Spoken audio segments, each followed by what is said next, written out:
সালামু আলাইকুম বন্ধুরা, আশা করি ভালো আছেন। অনেকদিন পরে আপনাদের মাঝে আবারও একটি গুরুত্বপূর্ণ বিষয় নিয়ে ফেরত আসলাম। কি গুরুত্বপূর্ণ বিষয়?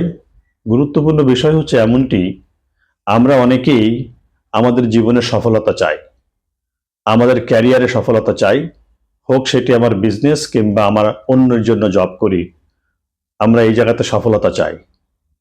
বিশেষ করে আমাদের মনে একটি বাসনা থাকে যে আমরা জীবনে সাকসেস পেতে চাই, আমরা জীবনে সাকসেস হব।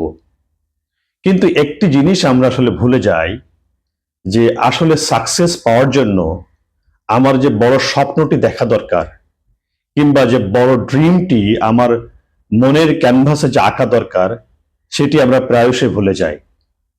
কিংবা এই যে মনের ভিতরে যে বড় স্বপ্নটি দেখব, কিংবা আমার জীবনের যে উদ্দেশ্যটা আমি সেট করব, সেটা সেট করতে গিয়ে আমরা প্রায়শই বিভিন্ন ধরনের ভুল করে থাকি, যার কারণে আমাদের দিন যত যায় তত সেই স্বপ্নটি ফিকে হয়ে যায়, তত সেই স্বপ্নটি অস্পষ্ট হয়ে যায়।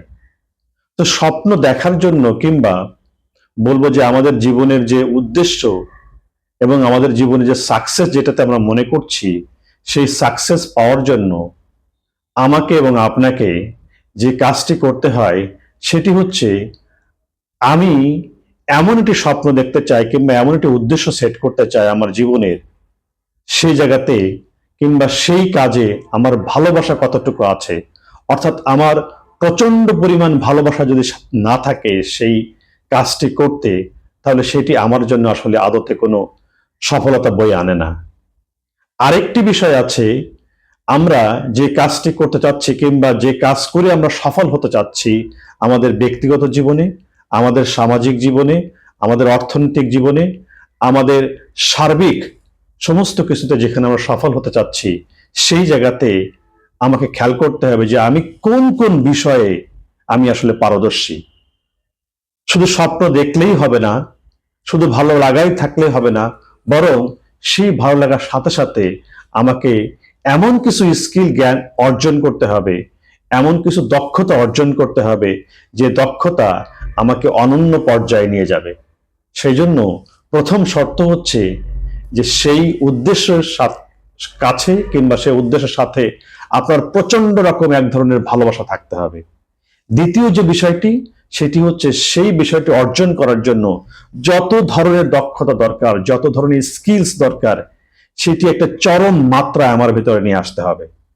এবং তৃতীয় যে পয়েন্ট, সেটি হচ্ছে আমাকে খেয়াল করতে হবে যে আমার নিশ খোঁজার ক্ষেত্রে কিংবা আমার সফলতার সূত্র পাওয়ার ক্ষেত্রে আমাকে খুঁজতে হবে যে এই যে আমি যে সফল হতে চাচ্ছি যে বিষয়কে কেন্দ্র করে, কিংবা যে বিষয়কে কিংবা যে উদ্দেশ্যকে টার্গেট করে, সেই উদ্দেশ্য যদি আমি সফল হই কিংবা সেটা যদি আমি অর্জন করতে পারি, এটা দিয়ে কি আমার আশেপাশের আমার সারাউন্ডিংসে যে সমস্ত মানুষ আছে কিংবা পরিবেশ আছে, তাদের কি আসলে কোনো লাভ হবে? সেখানে কি আমি কোনো অবদান রাখতে পারবো? যদি আমি অবদান নাই রাখতে পারি, কিংবা তাদেরকে যদি এখান থেকে কোনো রকম বেনিফিট যদি আমি না দিতে পারি, তাহলে ওই কাজটি করার ভিতরে শুধুমাত্র আপনার আত্মিক তৃপ্তি হতে পারে, কিন্তু আদতে এটা আসলে সফলতা নয়। তাই সফলতা যদি পেতে চাই, তাহলে আমাদেরকে এমন একটা উদ্দেশ্য বাছাই করতে হবে, এমন একটা গোল সেট করতে হবে, যে গোলে আমার ভালোবাসা খুব প্রচন্ড পরিমাণ থাকবে, এবং যে গোলটি বাস্তবায়ন করার জন্য যে ধরনের দক্ষতা আমার দরকার, যে ধরনের নলেজ আমার দরকার, যে ধরনের অ্যাটিটিউড কিংবা আমার অনুভূতিগুলো দরকার, সেটা আমাকে অর্জন করতে হবে।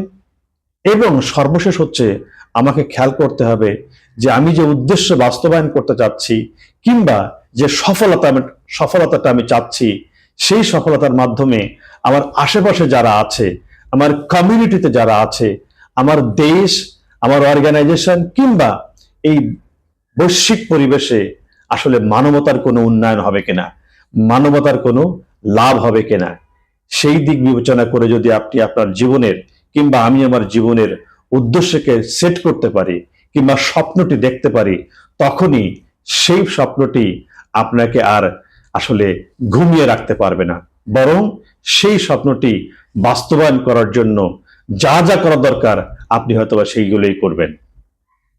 আশা করছি এই ছোট্ট কথাটি আমার জীবনেও যেমন পরিবর্তন আনবে, আপনার জীবনে পরিবর্তন আনবে।